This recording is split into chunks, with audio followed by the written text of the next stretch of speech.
Olá, a gente é a turma de pesquisa operacional 2 de 2022 da Unicamp. Esse aqui é o projeto 1 e os integrantes do grupo são a Ana Luísa, o Eric, o Guilherme que sou eu, o Filipe e o Matheus Rodrigues. Bom, de acordo com o RA escolhido, a gente foi sorteado para a gente duas questões, a questão 1 e a questão 2, dada pelo PDF do professor. Eu irei comentar um pouco sobre o enunciado da questão 1, então vamos lá. Em uma manufatura, existem 4 máquinas e 6 produtos que podem ser produzidos. O roteiro do fluxo de produção de cada um dos 6 produtos através de cada uma das 4 máquinas e o respectivo tempo necessário para produzir uma unidade de cada produto é dado na tabela 1. Então, aqui a gente tem o produto 1, o produto 2, o produto 3, a máquina 1, máquina 4, e o tempo que cada um demora cada produto demora para ser produzido na respectiva máquina e na respectiva etapa. Eh, As disponibilidades de tempo de cada uma das máquinas são dadas na tabela 2. Então, aqui a máquina 1 ela tem uma disponibilidade de 9, a máquina 2 tem de 12, a máquina 3 de 13 e assim por diante. Bom, por último, o lucro a ser obtido com cada unidade de produto manufaturado é fornecido pela tabela 3. A gente tem o produto 1, que, por exemplo, dá 5 dinheiro de lucro, o produto 2 dá 2, o produto 3 dá 6 e assim por diante também. Bom, agora vamos para a problematização e como a gente vai resolver isso. É, ele pede no item A, obtenha as restrições relativas aos limites dos fluxos de produção dos produtos, considerando a capacidade de cada uma das máquinas e a quantidade de produtos manufaturados. A gente vai obter analisando as tabelas e montando restrições a partir delas, ou seja, equações ou inequações relativas àquelas tabelas, interpretando e tudo mais. O item B, ele também, devido às limitações do layout, suponha que apenas 3 produtos poderão ser fabricados e obtém a restrição relativa ao limite do número de produtos. Então, a gente vai obter uma restrição a partir dessa limitação que ele impôs para a gente. O item C é para a gente obter as restrições que vinculam a quantidade de produtos manufaturados, como a decisão de se ter um produto no portfólio. E aí o item D é para a gente obter a função objetivo desse problema, que é relacionado com a última tabela, né, que é a tabela de lucro, para a gente conseguir maximizar o lucro quando a gente for resolver o problema em Python. Agora vocês vão ficar com a resolução com o Eric e logo após a Ana vai falar um pouquinho com vocês sobre a questão 2, beleza? Bom, então bora lá pro código da nossa questão 1. Primeiramente, ali eu coloquei no primeiro bloco as bibliotecas importadas. A gente usou o WordTools, uma biblioteca relacionada à pesquisa operacional, e deixei no bloco subsequente o enunciado da questão. Então vamos para a letra A, né, que eu tenho que obter ali os limites dos fluxos de produção, considerando a capacidade de cada máquina e a quantidade de produtos manufaturados. Então vamos lá. Primeiramente, eu defini aqui como sendo o PL o nosso solver que vai receber o nosso problema, que a gente usou o create solver ali, o CBC. Ok, então vamos declarar as variáveis de decisão. São duas variáveis de decisão que a gente vai ter nesse problema, o xi e o yi, sendo o i um número que varia de 1 a 6, que são relativo ao número do produto, então produto 1, 2, 3 e assim por diante. O que são as variáveis xi? Essa variável representa a quantidade a ser produzida de cada um dos produtos. Então, x1 é a quantidade de produtos que vai ser produzida do produto 1. Por isso eu defini aqui como as variáveis x, né? Sendo uma PL de variável inteira, que varia de 0 a mais infinito, e aqui definido pelo nome, que eu coloquei x1 e respectivamente x2 e x3. Bom, primeiramente, como é uma quantidade de produto, vai de 0 a infinito. E aí não pode ser negativa e tem que ser uma quantidade inteira, por isso é um número inteiro. Agora, a variável yi, ela está relacionada a se o produto i vai ser produzido ou não. Por isso eu defini ela como sendo uma variável binária. Então, se yi assumir valor 0, significa que o produto i não será produzido.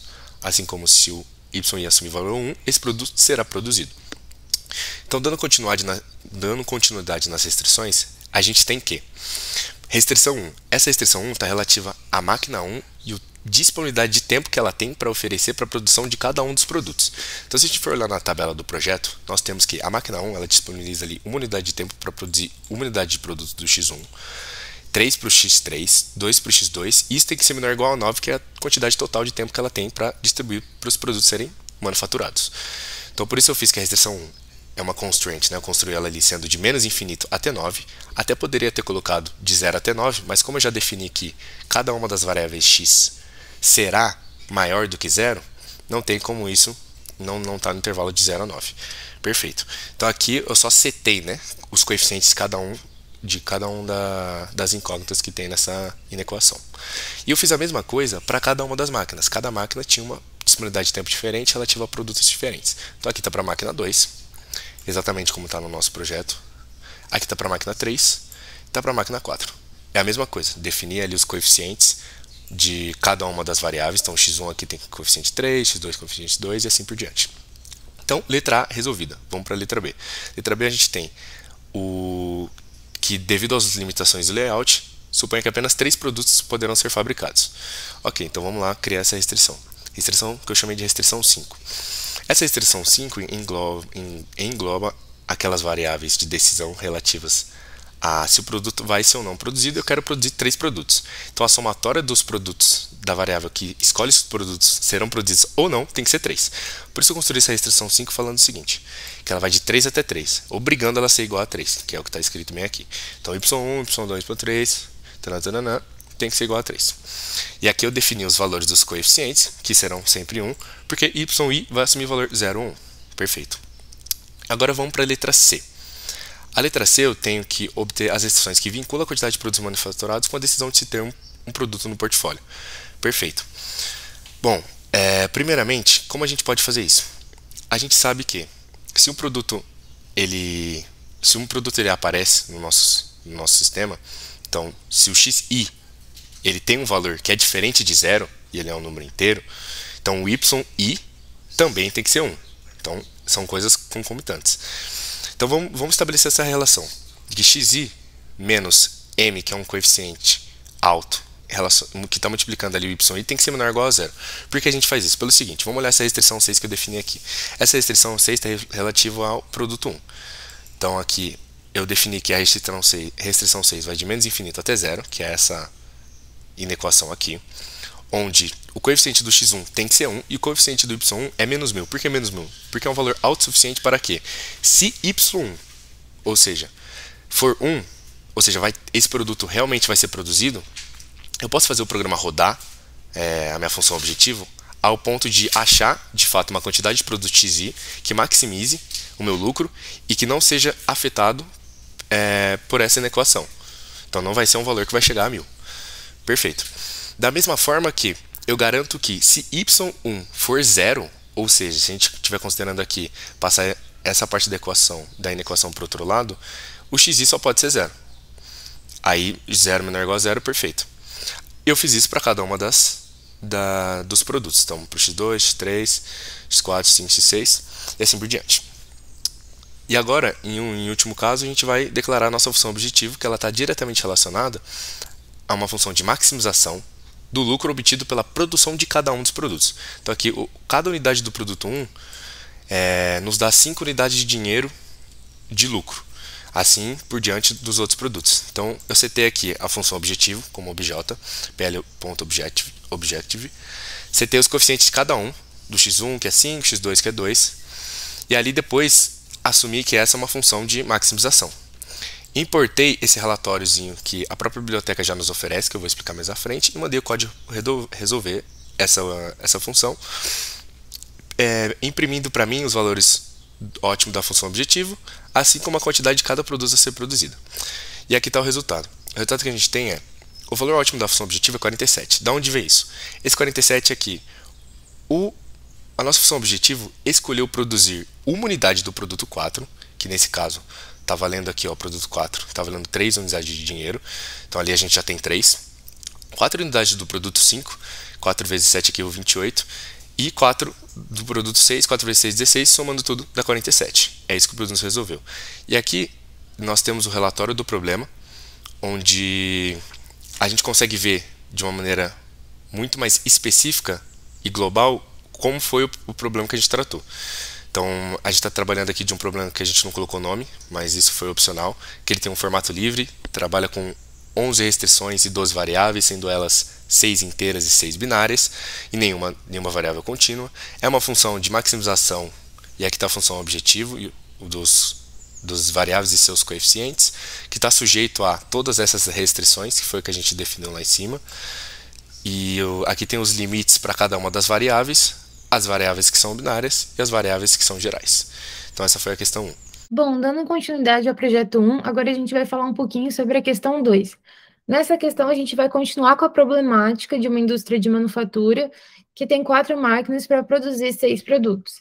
Aqui na tabela 1, a gente verifica o roteiro do fluxo de produção de cada um desses 6 produtos através de cada uma dessas 4 máquinas e também o respectivo tempo necessário para produzir uma unidade de cada produto. Como a gente pode ver na tabela, são necessárias 2 etapas para a produção de qualquer produto. Então, todo produto passa necessariamente por 2 etapas, podendo ser na mesma máquina ou em diferentes máquinas. Tomando como exemplo o produto 1, na primeira etapa ele vai passar pela máquina 1 durante uma unidade de tempo, e ele vai seguir para a segunda etapa, passando pela máquina 2 durante 3 unidades de tempo. Posteriormente, na tabela 2, a gente pode verificar a disponibilidade de tempo geral de cada uma das 4 máquinas. Então, por exemplo, a máquina 1, ela tem disponibilidade de tempo de 11 unidades de tempo, ou seja, ela suporta trabalhar por 11 unidades de tempo e esse é o seu limite. Agora a gente vem aqui para a terceira tabela e nela a gente vai ver o lucro de cada produto. E como pode ser visto aqui, por exemplo, os produtos 3 e 4 são aqueles que apresentam maior lucratividade. Falando um pouquinho sobre a problematização, a gente tem 4 itens. No primeiro, a gente tem que obter as restrições relativas aos limites dos fluxos de produção dos produtos. E para isso, a gente precisa considerar a capacidade de cada máquina e também a quantidade de produtos que serão fabricados. No segundo item, o item B, a gente tem uma limitação de layout. E por conta disso, só 4 produtos poderão ser produzidos. Então, a gente tem que fazer uma escolha dentre 6 produtos, escolhendo 4 produtos. E aí, a gente obtém a restrição relativa ao limite do número de produtos. No item C, nós temos que obter as restrições que vinculam a quantidade de produtos manufaturados com a decisão de ter ou não um produto no portfólio. Já no item D, a gente obtém a função objetivo desse problema, e de maneira geral, assim como na primeira questão, a gente vai fazer a resolução do problema e tentar obter a melhor solução inteira. Dando continuidade, então, a gente tem aqui a questão 2, novamente coloquei um enunciado para facilitar, mas em questão de estrutura, as questões são muito parecidas, o que muda são os valores relativos à disponibilidade de tempo de cada máquina para cada produto e o lucro obtido, né, por unidade de produto. Então vamos lá. Novamente eu defini aqui o nosso solver na primeira linha como sendo esse create solver CBC. As variáveis de decisão dessa vez eu chamei de f e de g, onde f novamente tem que ser inteira, de 0 a mais infinito, e são relativos à quantidade de produto a ser produzida, assim como g é se o produto será produzido ou não, e por isso são variáveis binárias. Então, continuando a letra A, a gente tem aqui definir as restrições relativas à disponibilidade de tempo para a produção de cada produto por cada máquina. Da máquina 1, conforme está bem detalhado no escopo do projeto, para a questão 2, ela demanda ali de 1 para o produto 1, 3 para o produto 3, 2 para o produto 5 e tem que ser menor ou igual a 11. Então eu construí essa variável, essa restrição R1, de menos infinito até 11, e setei aqui todos os coeficientes de cada uma das variáveis que estão na inequação para essa restrição. Fiz a mesma coisa para as 4 máquinas que a gente envolve aqui e trago aqui a restrição relativa ao número de produtos que a gente tem que produzir. E aqui a letra B do produto é apenas 4 produtos podem ser fabricados. Então vamos lá. Aqui a gente tem a variável de decisão binária relativa se o produto será produzido ou não, tem que ser igual a 4. Por isso eu defini aqui como essa restrição 5, que vai ali de 0 a 4, onde é o mínimo, se tudo for 0, mas como é uma função de maximização, isso obviamente não vai ser 0. Não vai ser 0 que vai maximizar o lucro. Então, alguns produtos serão escolhidos, eu quero que até 4 produtos sejam escolhidos. Beleza. Então, vamos aqui também completar com a letra C e fazer a relação entre a quantidade de produtos manufaturados e a decisão de se ter um produto no seu portfólio. Então vamos lá. Novamente a gente utiliza dessa inequação onde FI é um valor da quantidade de produto menos M, que é uma constante de valor alto, vezes o GI, que é se o produto será escolhido ou não, então essa variável é 0 ou 1. Então ali, considerando a máquina 1, eu setei que essa restrição vai de menos infinito até zero, onde o coeficiente de F1 é 1 e o coeficiente de G1 é menos 1, justamente para quê? Para que, caso o produto seja escolhido, seja produzido, o nosso código consiga rodar e consiga achar a quantidade que maximize do produto sem que trave a quantidade desse produto ser produzida. Assim como, se esse produto não for produzido, ou seja, G1, no caso ali, for zero, o F1 obrigatoriamente também ser zero. Então eu fiz isso para cada um dos produtos, né? Setei os coeficientes de F, I e GI para cada um dos produtos, defini como restrição. E por último declarei a função objetivo, que é relativa à unidade de dinheiro que cada produto produzido gera para o nosso portfólio. E construí essa função objetivo chamando de OB, defini todos os coeficientes, pedi novamente o mesmo relatório que a própria biblioteca já importa para a gente, mandei ele resolver e imprimi o valor ótimo da função objetivo e a quantidade de produtos relacionados. Bom, então aqui o resultado que a gente teve foi de 70 unidades de dinheiro como lucro. O produto escolhido foi o produto 1, onde foi produzido 4 unidades, produto 4, 4 unidades também, e o produto 5, 3 unidades. E aqui segue o relatório do problema, novamente não demos nome, mas o formato é livre. 11 restrições, 12 variáveis, 6 binárias e 6 inteiras, sujeito a uma função de maximização que está descrita aqui, onde nós temos ali várias restrições, aqui todas as restrições, os limites das variáveis de decisão e quais variáveis de decisão são o que? Se são binárias ou são inteiras. Bom, gente, é isso. Gostaria de agradecer pela atenção. E caso tenha alguma dúvida, podem deixar nos comentários ou entrar em contato com o dono do canal. Muito obrigada.